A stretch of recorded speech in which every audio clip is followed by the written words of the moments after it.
Ok, entonces ya podemos empezar con la clase de hoy. Los temas que vamos a tratar hoy van a ser la definición de punto singular y de función analítica. Y luego vamos a ver qué relación hay entre las funciones analíticas, que son funciones complejas de variables complejas, y lo que ustedes ya vieron en cálculo vectorial, que son las funciones armónicas. ¿Sí? Que siempre que hablamos de funciones armónicas, tenemos que pensar que son funciones reales de variable vectorial real. Entonces, para eso vamos a tener que ver algunos temas de teoría rápidamente antes de arrancar. Ustedes vieron esto el día martes con Gastón. ¿Sí? Vieron estas definiciones, en particular definieron cuándo una función es analítica, ¿sí? Qué tiene que pasar para que una función sea analítica, luego qué tiene que pasar para que una sea analítica primero en un punto, luego en un dominio, y el caso particular cuando es analítica para todo z.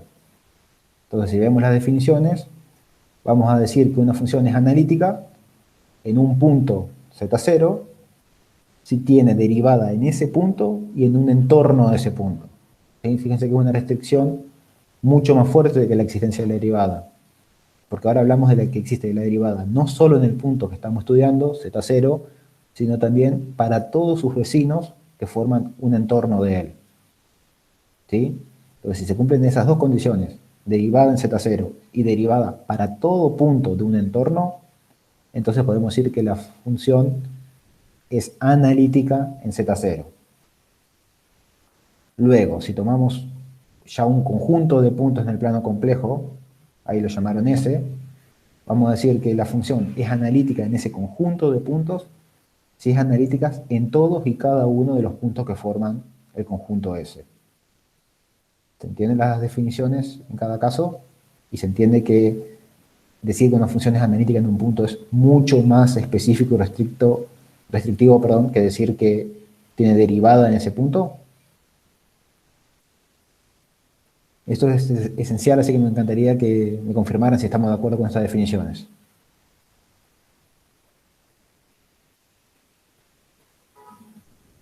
Sí, se entiende. Es una propiedad del conjunto más que puntual. Bien, genial. Y fíjense que lo otro que vamos a decir es que si justo una función es analítica para todo z del plano complejo, que es una condición súper restrictiva, es decir, muy específica, vamos a decir que esa función tiene la propiedad de ser entera, ¿sí? Es decir, que entera es sinónimo de analítica para todo z del plano complejo. Yendo un poco más a las definiciones, vamos a decir que z0 es un punto singular de una función cuando f de z no sea analítica en z0, pero sí lo sea en algún punto de todo entorno z0. Diciéndolo fácilmente, la función no es analítica en el punto z0, pero si trazamos cualquier entorno de ese punto, encontramos puntos que pertenecen al entorno donde la función es analítica y donde no es analítica. Ya vamos a ver ejemplos de esto. Y por último, vamos a decir que un punto z0 es un punto singular aislado de f de z, en el caso particular de que f de z sea analítica en todo punto menos en z0. ¿Sí? Si vemos bien la definición, decimos que f de z no es analítica en z0, pero existe algún entorno reducido, recuerden, reducido significa sin considerar el z0, tal que f de z es analítica en todo punto de dicho entorno. ¿Sí? De nuevo, se tienen estas dos definiciones, la diferencia entre cada una de ellas.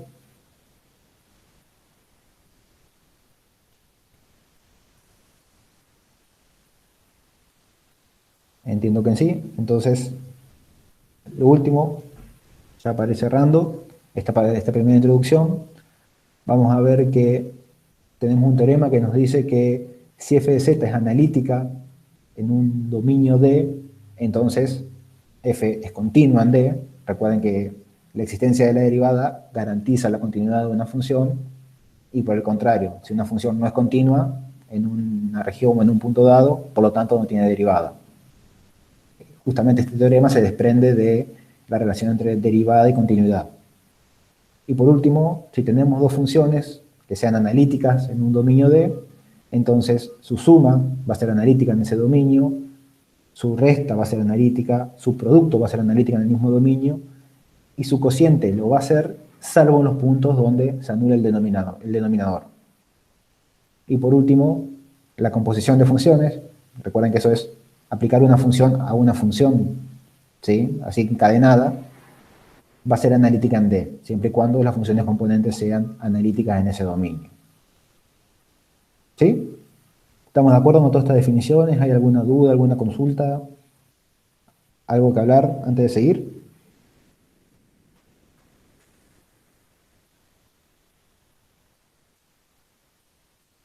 Perfecto. Entonces, si vamos todo bien, vamos a arrancar en esta clase con la guía 3 de ejercicios.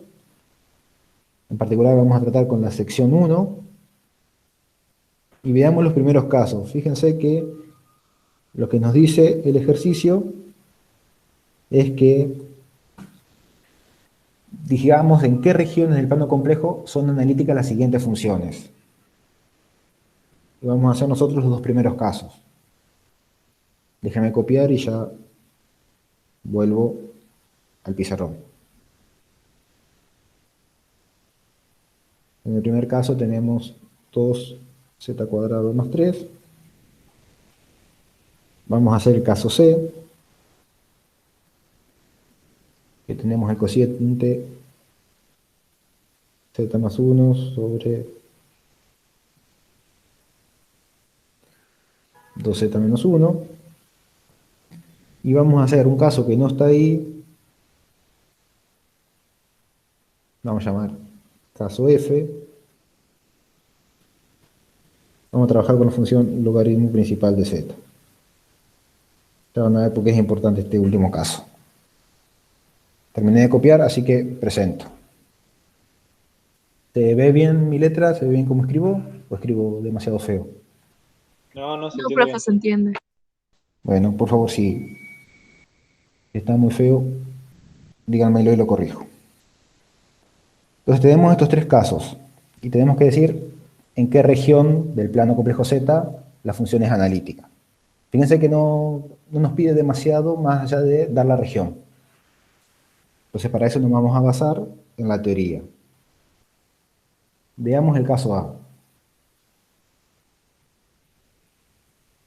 Fíjense que a grandes rasgos hablar de la existencia, perdón, de la analiticidad o no de una función es equivalente a decir si existe o no la derivada y dónde. Entonces, para este primer caso, para el caso A, ¿ustedes qué dicen? ¿Existe la derivada de esa función? ¿Se le ocurre cuál podría ser una derivada de esa función a partir de lo que hemos visto?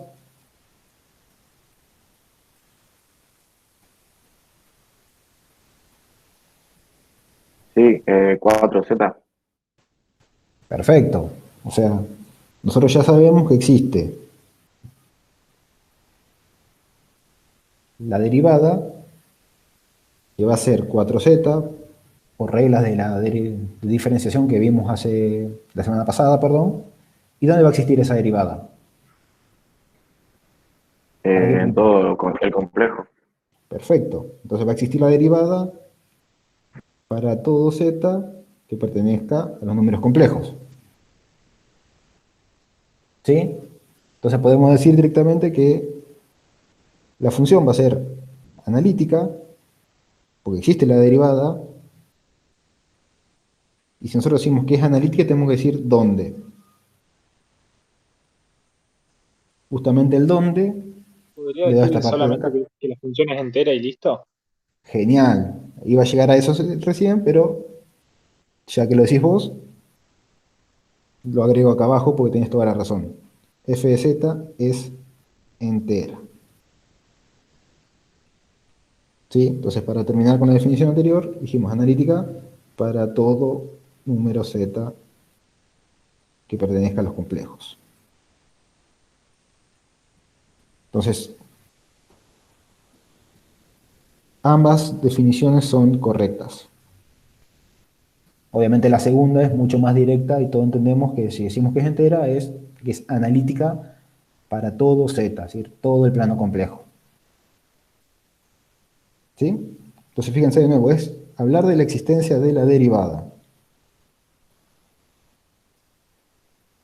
¿Qué me pueden decir del caso B?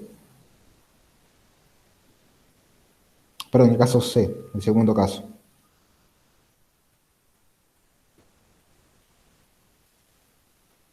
Tenemos z más 1 dividido 2z menos 1. ¿Sí? ¿Recuerdan lo que terminamos hablando recién en la introducción? ¿Qué pasa? Pensémoslo cuando componemos funciones analíticas o no. Acá deberías fijarte en el denominador, que no se haga cero. Perfecto. O sea, tenemos un cociente de ¿qué tipo de funciones? ¿Qué tipo de funciones son las que están en el numerador y en el denominador? Polinomios. Exacto, tenemos un cociente de polinomios. ¿Los polinomios tienen derivadas? Sí. Justamente acabamos de resolver el caso A, que es un polinomio. Entonces sabemos que tienen derivadas y que la derivada existe para todo z. Es decir, los polinomios son funciones enteras. Luego, el cociente de polinomios va a ser analítico, salvo en los puntos, como dijo Eric, si mal no recuerdo, donde se anula el denominador. Si me equivoco con los nombres, por favor, corríjanme. Bien. Está bien, profe. Entonces, hay que ver en qué punto se anula el denominador. Es decir, resolver esta ecuación. ¿Me pueden decir cuál es el valor de z que hace 0 esa ecuación de abajo? Por medio. Bien.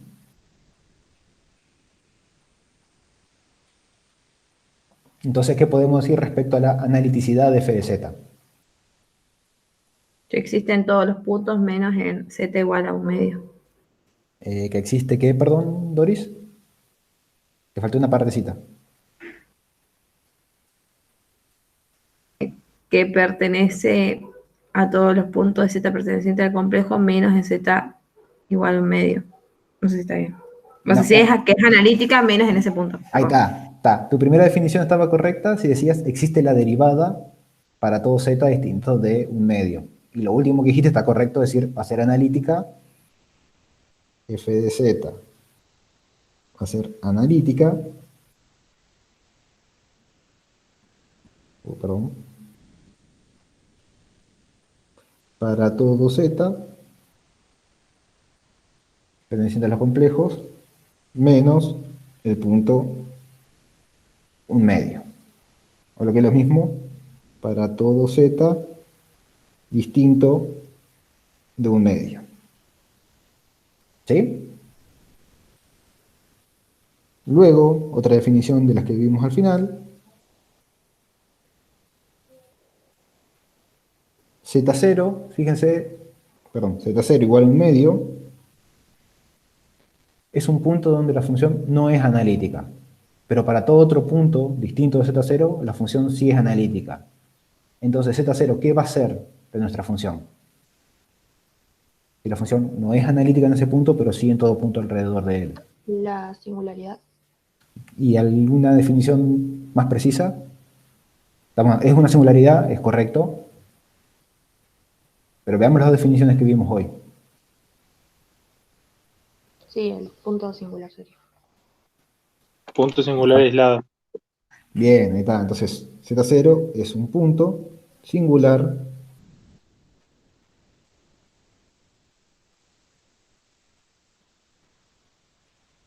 aislado.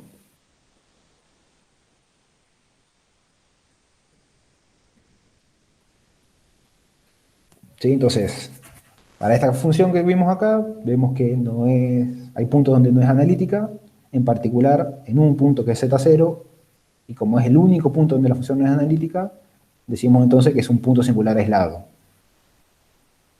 Por ahí, la interpretación gráfica sería, si tenemos el plano Z,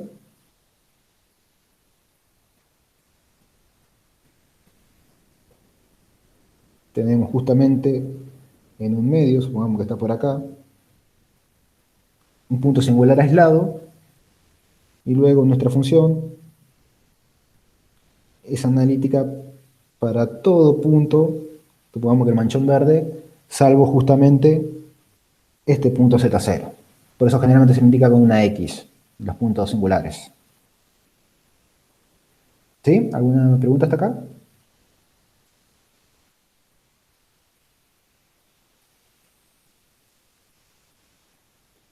No, profe. Bien.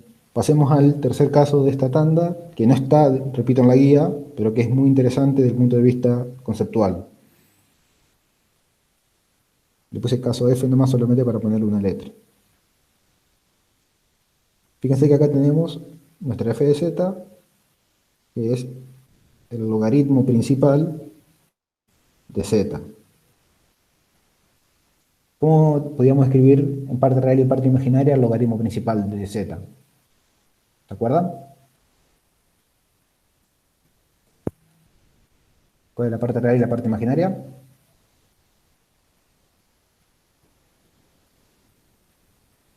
¿O lo tienen por ahí a mano a la definición?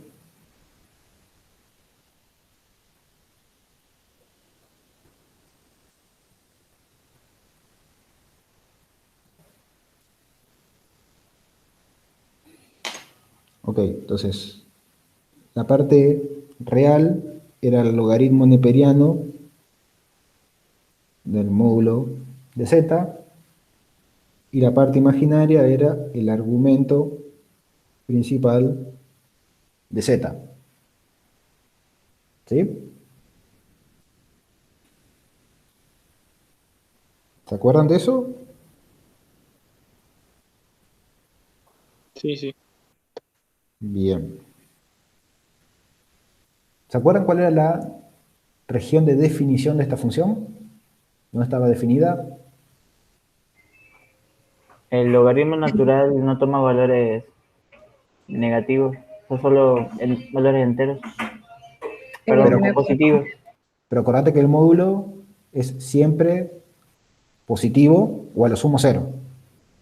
Entonces no sería un problema. Es en el primer cuadrante. ¿Solo en el primer cuadrante? Vendría a ser como una B corta, primer y segundo cuadrante, ¿no? ¿Qué dice el resto? ¿No es el semiplano derecho del argumento principal de menos pi a pi y el logaritmo natural del módulo? Guarda ahí, el argumento principal, ¿entre qué valores y qué valores va? De pi a... De menos pi a Menos pi, pi creo. sobre 2. Menos pi sobre 2 a pi sobre 2. Ah, ahí está. No, va desde menos pi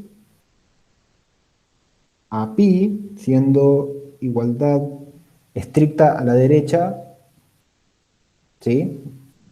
Perdón, desigualdad estricta a la derecha y solamente mayor a la izquierda.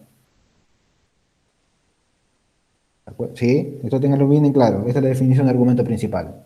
El argumento que va desde menos pi, sin tomar la igualdad, hasta pi tomando la igualdad. Y en particular el logaritmo principal no va a estar definido en cero, ¿sí? Y tampoco va a estar definido sobre el eje real negativo.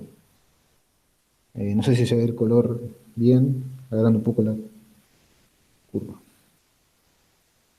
¿Sí? En toda la parte donde grafiqué con rojo, ahí la función no va a estar definida. Por ende, sí va a estar definida en todo el resto del plano complejo. ¿Sí? Ok. ¿Están de acuerdo conmigo?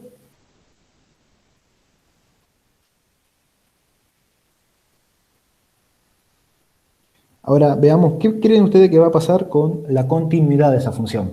Profe, ¿Sí? ¿Sí, Doris? perdón que le tenga que preguntar de vuelta, pero ¿por qué dijo que no estaba definida ahí?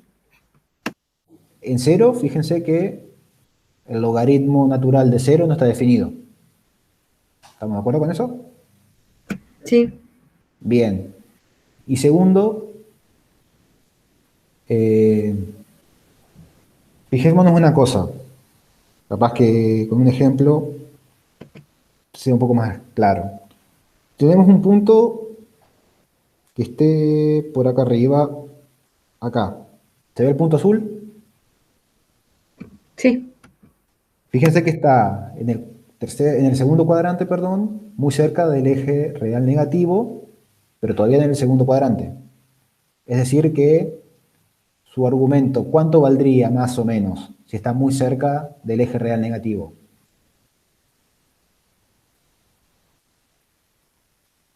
Cercano a pi. Exacto, va a estar cercano a pi. Luego, si tenemos un punto por acá abajo,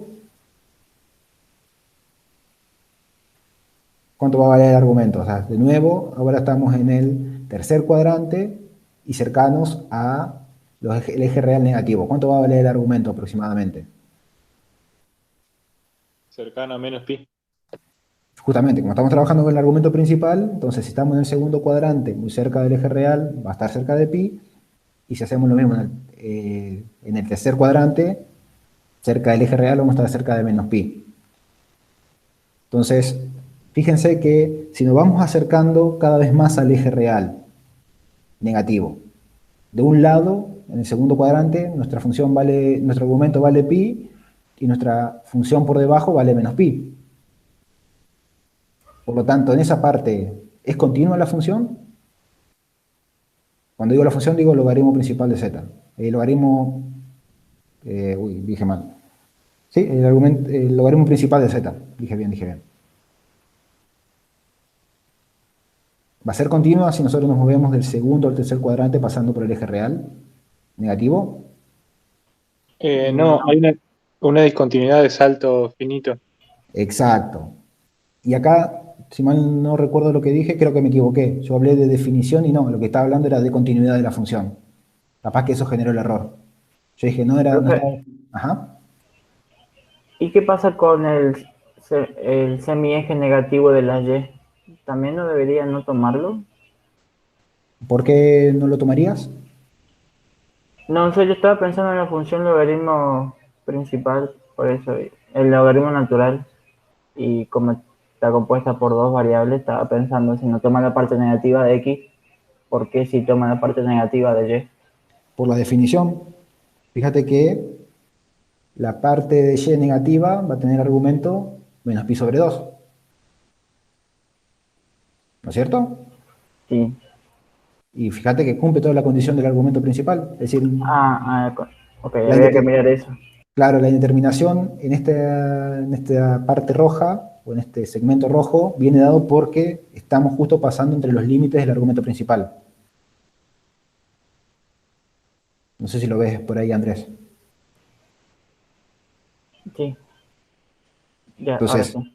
como justamente pasamos del límite izquierdo al límite derecho, o viceversa, cuando pasamos del segundo al tercer cuadrante, entonces es lo que genera la discontinuidad aquí. ¿Sí?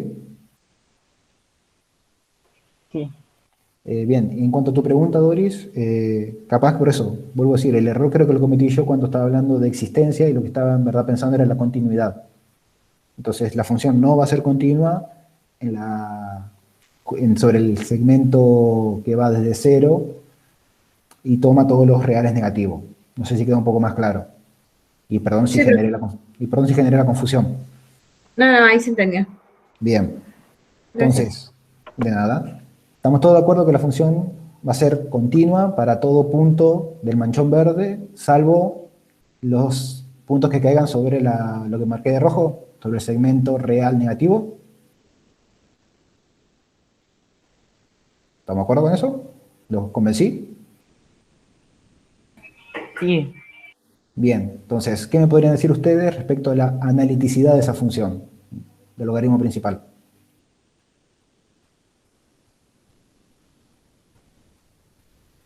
Es analítica para todo el plano complejo menos para el semieje de X negativo. Bien, perfecto. Y entonces, f de z, el logaritmo principal de z, es analítica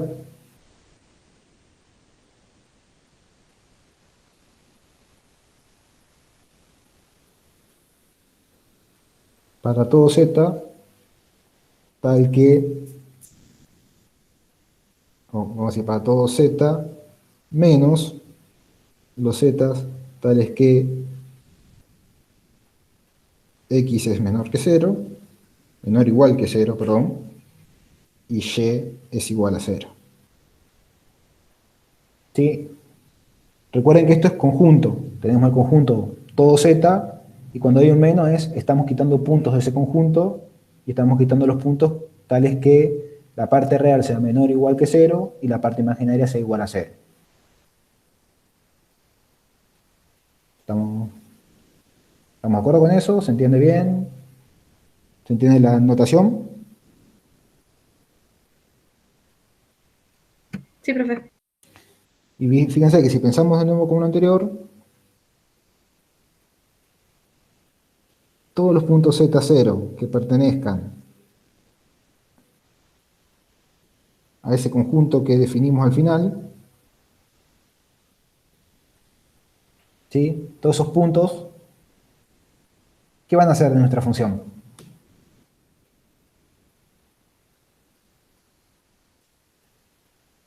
Si f de z es analítica para todo punto, salvo justamente los que cumplan esta condición. Los puntos que no cumplen serían los puntos singulares, ¿puede ser? Bien. Entonces, todos estos son puntos singulares. ¿Aislados o no? ¿Qué creen ustedes?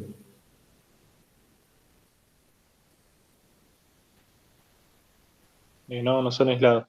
No puedo armar ningún entorno que lo incluya solo el punto. Exacto. Fíjense que para hablar de punto singular aislado, yo tengo que poder generar un entorno donde todos los puntos de ese entorno, salvo el centro, hablando de decir, todos los puntos del entorno perforado, sea la función analítica en ese entorno. En este caso no podemos construirlo, porque cualquier entorno alrededor de un punto que caiga en el eje real negativo va a tener puntos donde la función es analítica y no lo es. Cualquiera que se les ocurra. Entonces solamente podemos decir que son puntos singulares. ¿Sí? Entonces, ¿entendió bien la diferencia entre punto singular y punto singular aislado con este caso? Sí. Genial. Por Tú ibas a- ejemplo, Ajá. 1 sobre X vendría a ser punto singular aislado. 1 sobre El x. 0, perdón. El 0 de la función 1 sobre X. No, guarda que la función de 1 sobre x no es analítica. Directamente. Quería pensar 1 sobre Z. Ahí está. 1 sobre z, sí. Entonces la función 1 sobre z va a ser analítica para todo z distinto de 0, y por ende z0 igual a 0 va a ser el punto singular aislado de la función. ¿Sí, Andrés? Sí. Genial. ¿Alguna otra pregunta? ¿Alguna consulta más?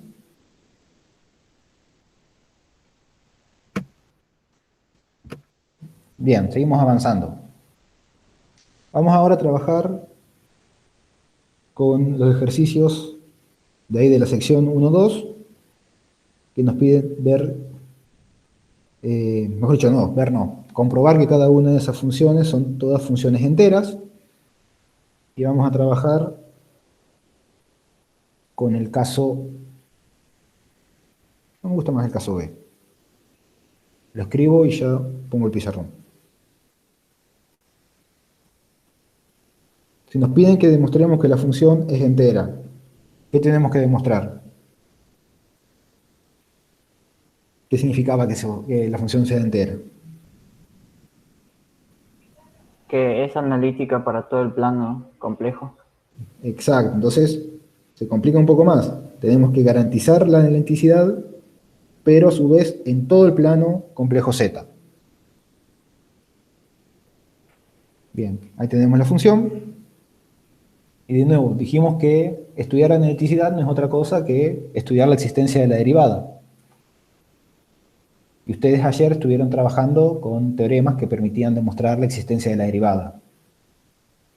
¿Me pueden decir cuál utilizarían y por qué?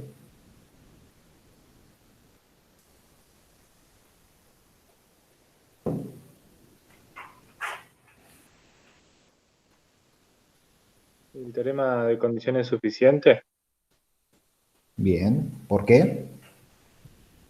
porque en este caso necesito demostrar la existencia, no la no existencia. Genial. Justamente el teorema de condiciones suficientes es el único que nos dice, nos da las condiciones con las cuales nosotros podemos garantizar la existencia de la derivada en un punto. Luego, si puedo hacer eso para todo el plano Z, entonces va a existir la derivada para todo el plano Z. ¿Sí? Entonces apliquemos ese teorema.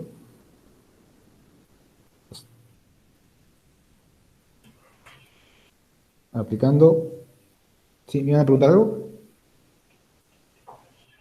Iba a decir algo respecto a la función que es conocida, pero no. No entiendo. ¿Cómo?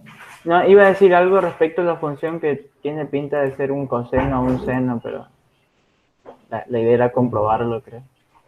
Es exactamente la definición del seno en parte real y parte imaginarias. Tenés toda la razón. Así que eso ya de alguna manera nos va guiando a decir si es analítica, no y dónde. Pero bueno, hagamos primero los análisis algebraicos y después lo vemos de esa manera. Condiciones suficientes. Bien, ¿cuáles eran las hipótesis del teorema de condiciones suficientes?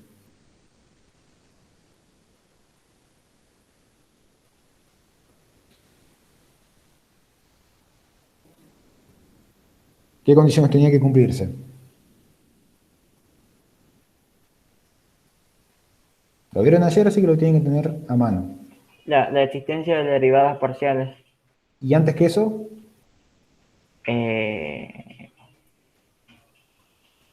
¿Existen o sean continuas ¿quiénes? las derivadas parciales? Pero antes de estudiar una derivada parcial, ¿qué tengo que garantizar? Que la función esté definida en el punto. Exacto. O sea, primero tenemos que ver si la parte real, que vamos a llamar u de xy de la función, que en nuestro caso, ¿cuánto vale?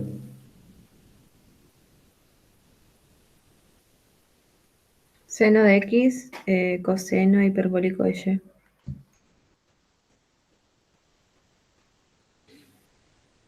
También tenemos que estudiar la parte imaginaria.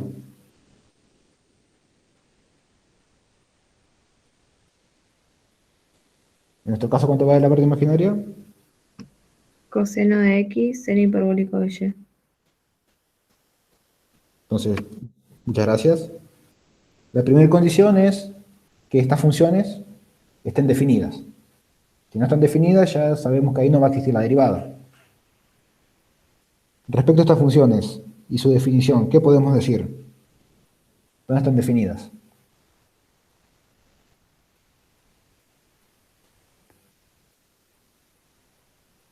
O mejor dicho, ¿ven algún punto donde no estén definidas esas funciones?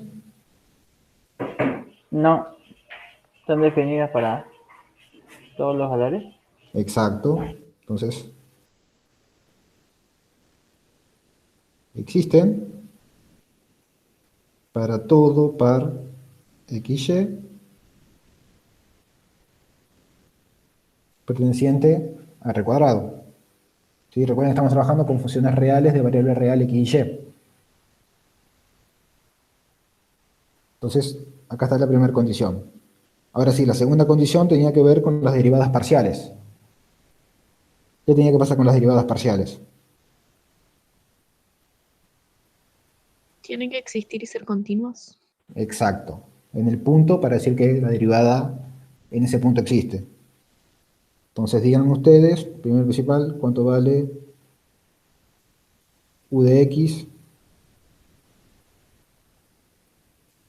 Perdón, no fuimos precisos. Tenemos que decir de las derivadas parciales de primer orden. Tienen que existir y ser continuas. ¿Sí? Digan ustedes cuánto vale u de x, u de y, b de x y b de y.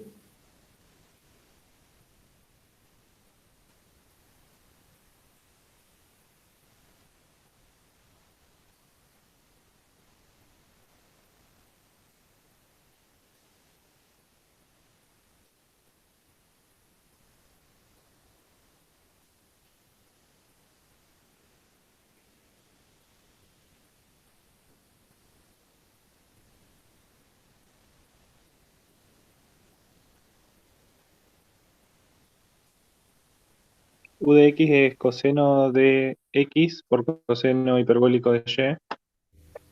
Bien.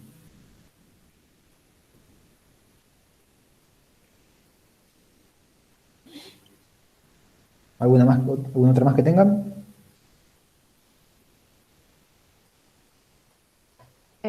La derivada de u con respecto a y sería seno de x por el seno hiperbólico de y. Bien. No es negativo eso, ¿no? No, recuerden que la derivada del coseno hiperbólico es el seno hiperbólico y la derivada del seno hiperbólico es el coseno hiperbólico. No hay cambio de signo. Ok, y la derivada de b con respecto a x es el menos seno de x por el seno hiperbólico de y.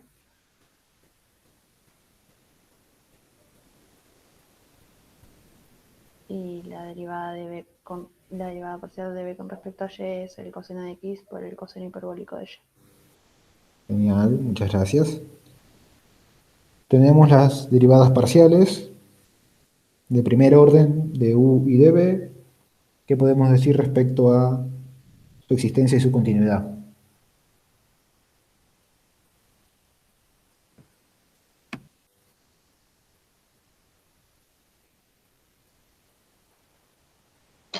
Que existen y son continuos para todos los valores de x y y. Exacto. Justamente estamos trabajando con funciones trigonométricas y trigonométricas hiperbólicas. Fíjense que se están multiplicando entre ellas. Sabemos que esas funciones, las trigonométricas hiperbólicas, senos y cosenos, son continuas en su definición. Entonces el producto también va a ser continuo. Entonces existen y son continuas.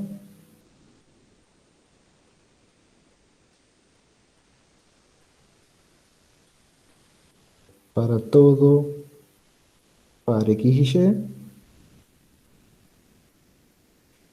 perteneciente a R2. ¿Sí? Entonces hasta ahora vemos que todo el plano es candidato a tener derivada. Y si todo el plano tiene derivada, entonces la función va a ser entera. Nos falta todavía estudiar una condición más. ¿Cuál era?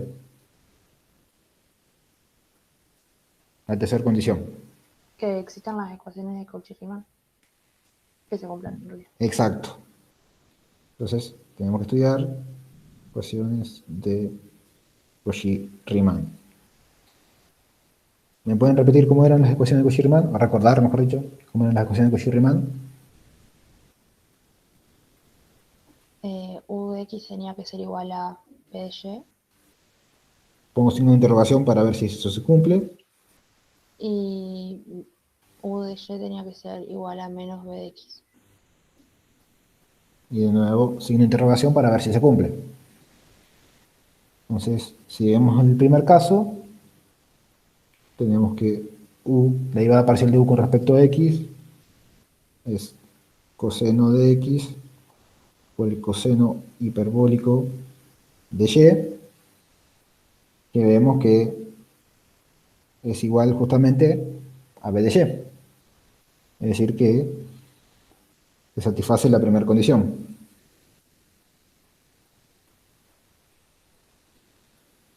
En el segundo caso, tenemos que u de y es igual al seno de x por el seno hiperbólico de y. Y si lo vemos comparándolo con la derivada parcial de b con respecto a x, vemos que justamente son iguales, salvo que cambia de signo. Entonces vemos que se cumple también la segunda condición.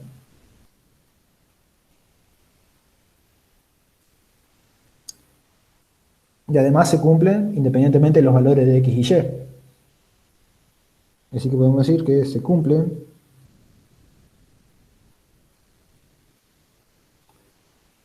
las ecuaciones de Cauchy-Riemann para todo punto xy de R2. Entonces podemos decir que cada punto xy satisface las tres condiciones que nos da, que nos exige, mejor dicho, el teorema de condiciones suficientes. Por lo tanto, f de z tiene derivada para todo z. ¿Sí? Podemos concluir eso.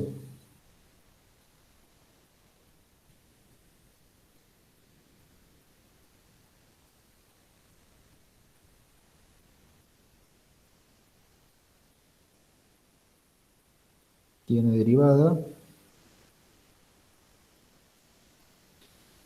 para todo z perteneciente a los complejos. Y decir que tiene derivada para todo z perteneciente a los complejos, lo mismo que decir f de z es una función entera.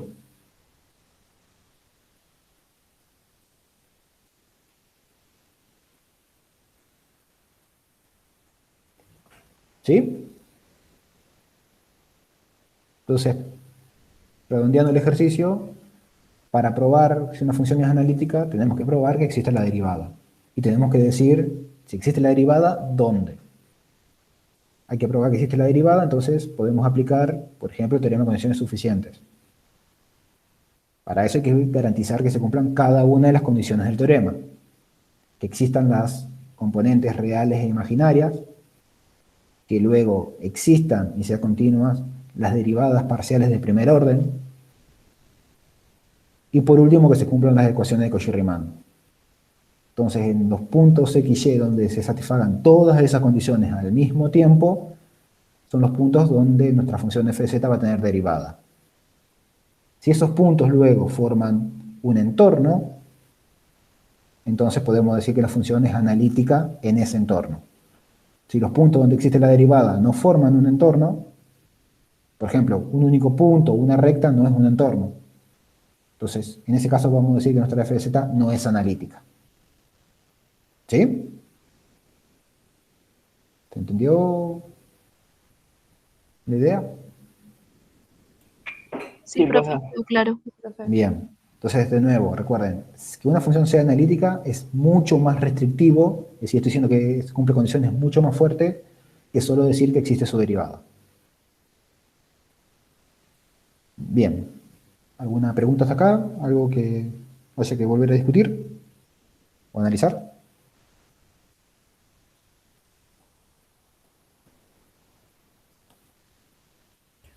No, No, profe, todo bien. Bien. Vamos entonces ahora al ejercicio 5. Lo copio y ya vuelvo. Entonces,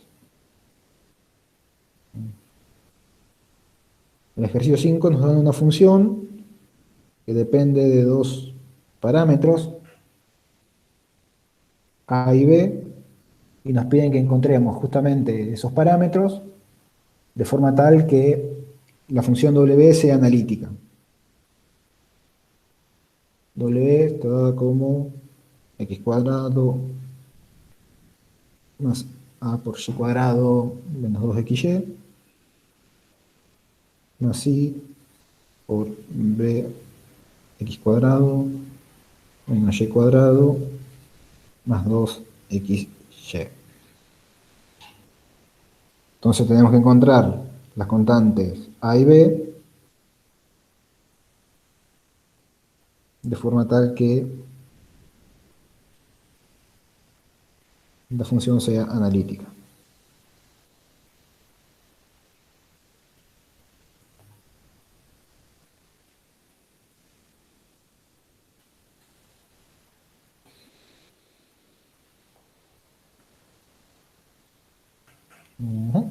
¿Se entiende lo que está pidiendo el ejercicio? ¿Qué se le ocurre que podemos hacer? Compárenlo con el ejercicio anterior, por ejemplo.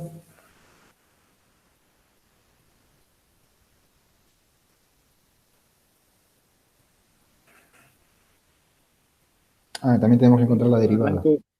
Arranco fijándome que esté definida la función, está definida para todo el plano complejo, separo en u y b, y después me fijo las derivadas parciales, y después recién si satisface la ecuación de Cauchy-Riemann.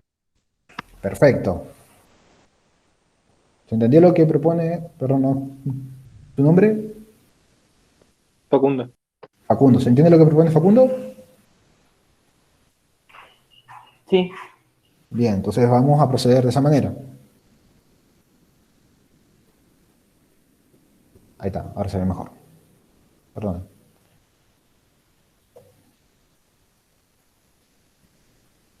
Entonces tenemos que garantizar que sea analítica. Para que sea analítica, como bien dice Facundo, tiene que cumplir todas las condiciones del teorema de condiciones suficientes.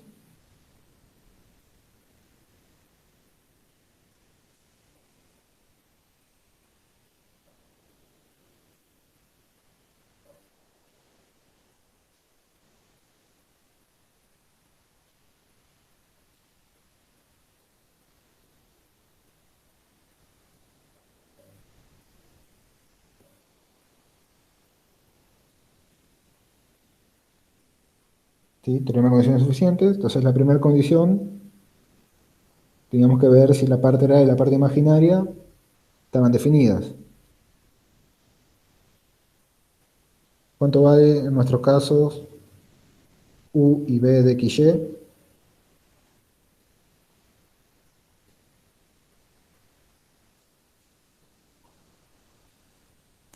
¿Cuánto vale? U sería x cuadrado más a por y al cuadrado menos 2xy. Bien. ¿Y la parte imaginaria? B sería b larga por x cuadrado menos y cuadrado más 2xy. Genial, gracias. ¿Y qué podemos decir respecto a la existencia de estas funciones?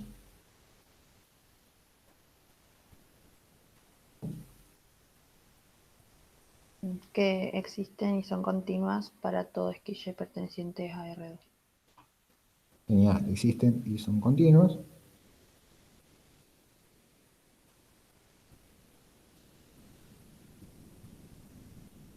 XY, todo punto XY de R2.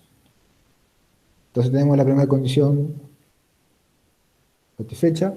Vamos a la segunda. Tenemos que ver qué pasa con las derivadas parciales de primer orden.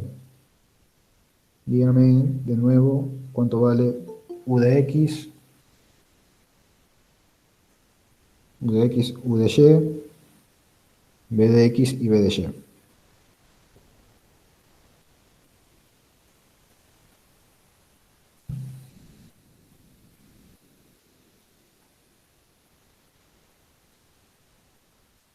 U de x es 2x menos 2y.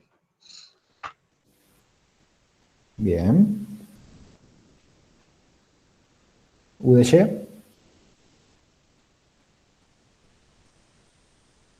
2ay menos 2x. gracias. Las otras dos, la derivada parcial de b con respecto a x y la derivada parcial de b con respecto a y. 2bx más 2y.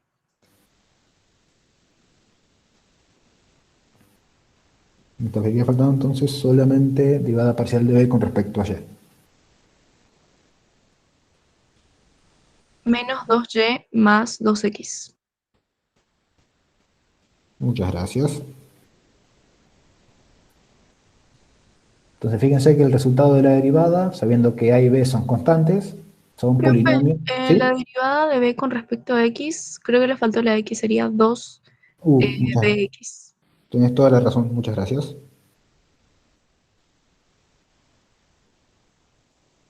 Entonces, 2bx más... 2by, perdón, no x. ¿Verdad? ¿Cómo? 2by. Ah. Más 2x. Creo que ahí está bien. No, Creo perdón, que estaba no, bien no, no, no. 2bx. 2bx, ajá. A mí me dio 2bx más 2y. Ahora sí. Creo que sí, ahí arreglamos el error. Muchas gracias a todos. Bien, entonces, ¿qué podemos decir respecto a las derivadas de primer orden? En este caso. también existen y son continuas para todo XY perteneciente a R2. Perfecto.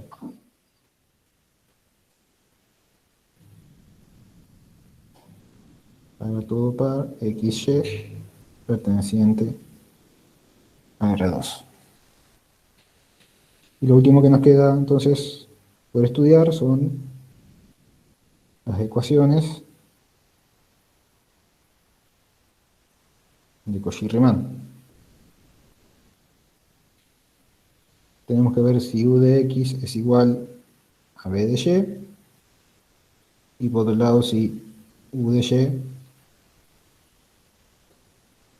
estoy escribiendo en un lugar donde no se ve bien, perdón. Escribo un poco más a la derecha. U de X igual a B de Y U de Y igual a menos B de X. Veamos en el primer caso. Tenemos que U de X es igual a 2X menos 2Y, que es exactamente igual a B de Y. Por ende, se cumple la primera condición. ¿Sí?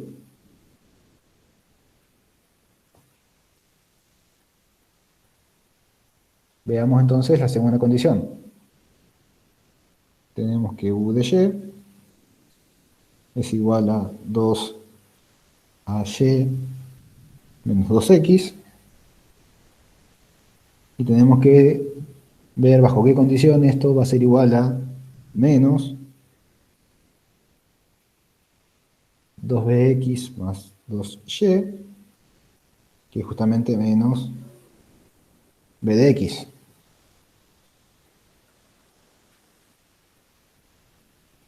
¿Sí? Entonces, para que se cumpla la igualdad, tenemos que satisfacer esta ecuación. ¿Me siguen? Sí, Sí, profe. Sí. Bien. Mientras yo copio esto, resuelvan la ecuación y díganme qué condiciones tienen que cumplir A y B para que la ecuación se cumpla siempre, independientemente de los valores de X y de B.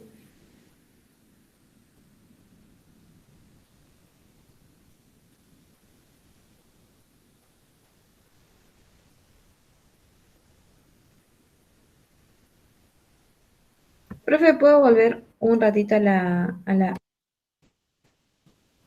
Gracias. De nada. Profe, ¿podrías repetir la pregunta? Sí. ¿Qué valores pueden tomar A y B de forma tal que la ecuación se satisfaga, pero tiene que satisfacerse para cualquier valor de X y Y? ¿Sí? Porque Ok, X y Y son variables independientes. sí. A eso me refería Eh, con... Para acá me A equivoqué. tendría que valer menos 1 y B tendría que valer 1. Bien. Perdón, estoy haciendo macana porque no estoy copiando bien. ¿Me pueden leer ustedes la ecuación a la que llegamos? Sí. Igual a menos 2y menos 2bx. 2bx. Genial. Ya estaba cometiendo bastantes errores al copiar. Y me habías dicho que qué valores tenías que encontraste para A y B. Para A menos 1 y para B1.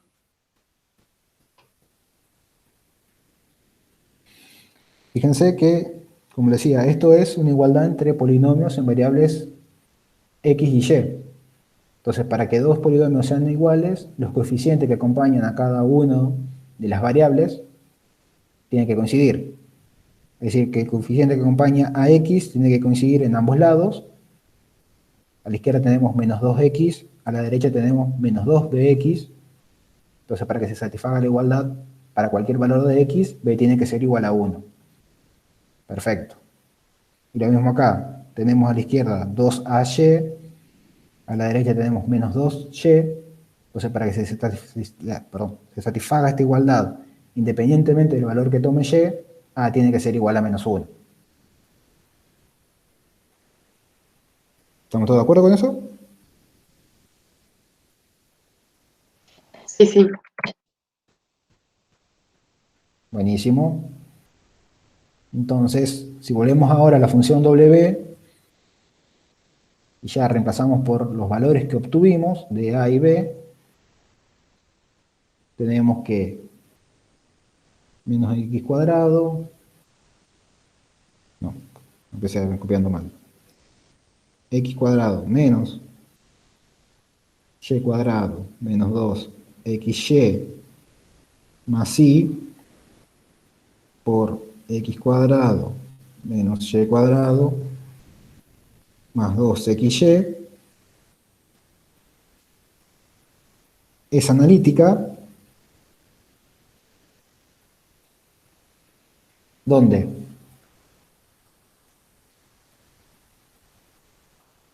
Si fíjense que nosotros conseguimos que se cumpliera la ecuación de Cauchy-Riemann para todo x con esta igualdad.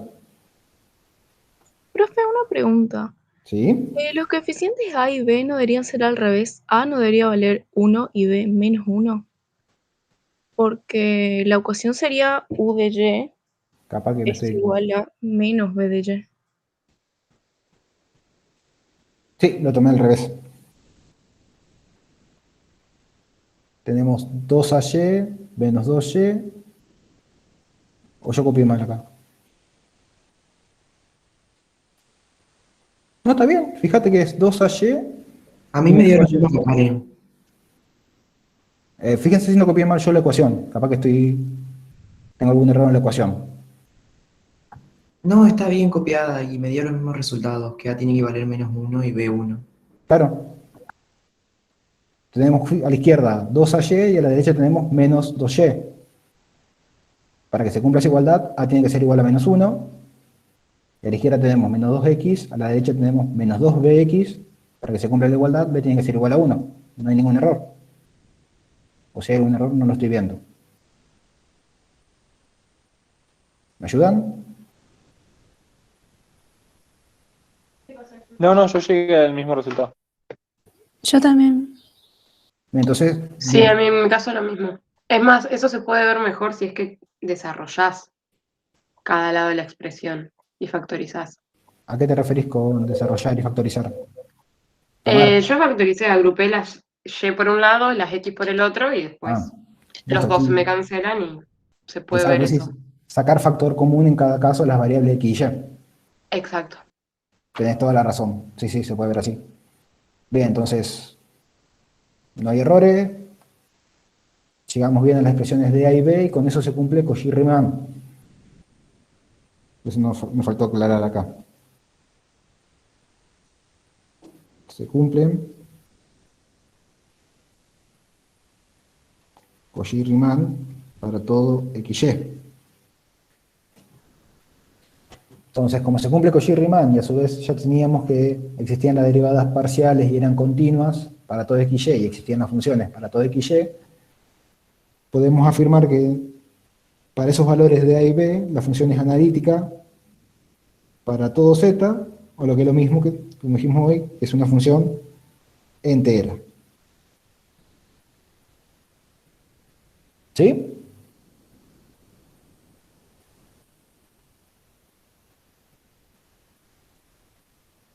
Y también nos están pidiendo que calculemos la derivada de W con respecto a Z. A partir de la información que calculamos y los teoremas que vieron ayer, ¿cómo podíamos escribir la derivada de una función si sabíamos que la función tiene derivada? Recuerden el teorema de condiciones necesarias.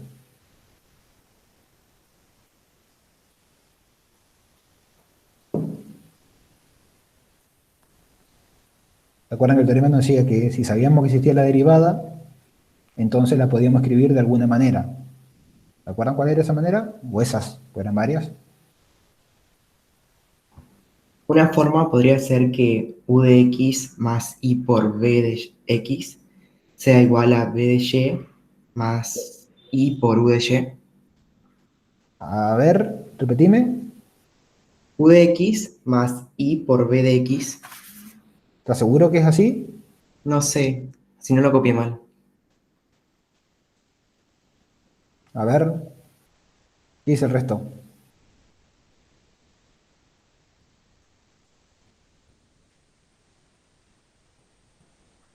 En verdad había 4 maneras. Sí, yo también lo tengo como U de X más I por B de X. Y si no, como B de Y menos I por U de Y. Genial. Entonces había escuchado mal yo, perdón. B de Y menos I por U de Y. Y todas las combinaciones posibles. U de X menos I por U de Y. O si no, B de X, me está faltando más I. No, perdón, B de Y.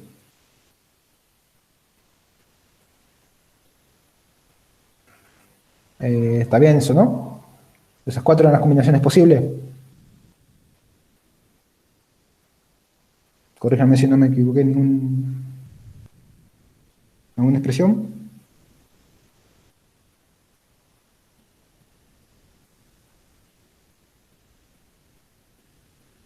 Y entonces, en nuestro caso, ¿cuánto valía U de X, que era igual a B de Y?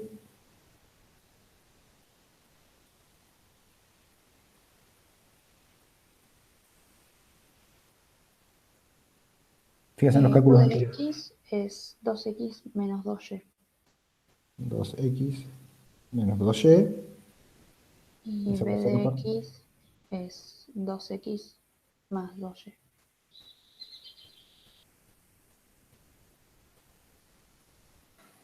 ¿Estamos todos de acuerdo?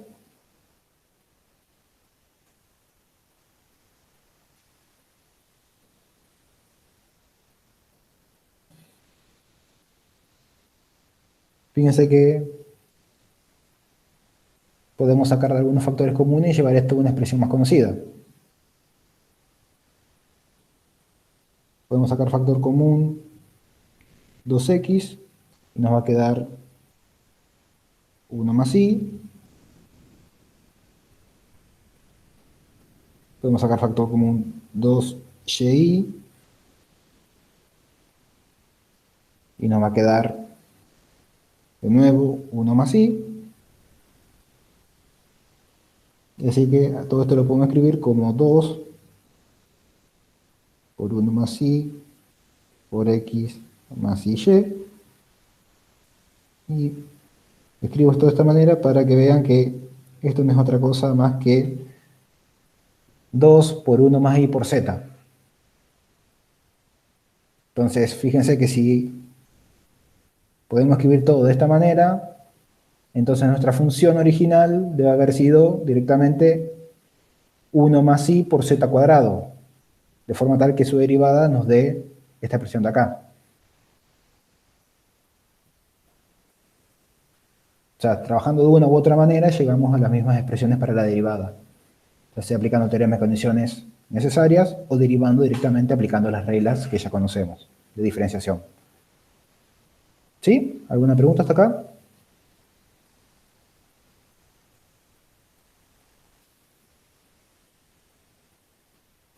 ¿Todo bien? ¿Algo que haya que aclarar?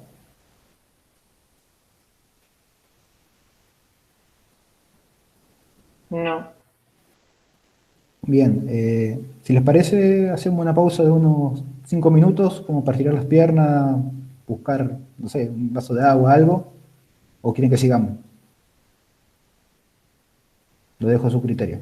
Un descanso, por favor, profe. Perfecto, entonces volvemos al cuarto, ¿les parece bien? Dale, buenísimo. Bien, Gracias. nada.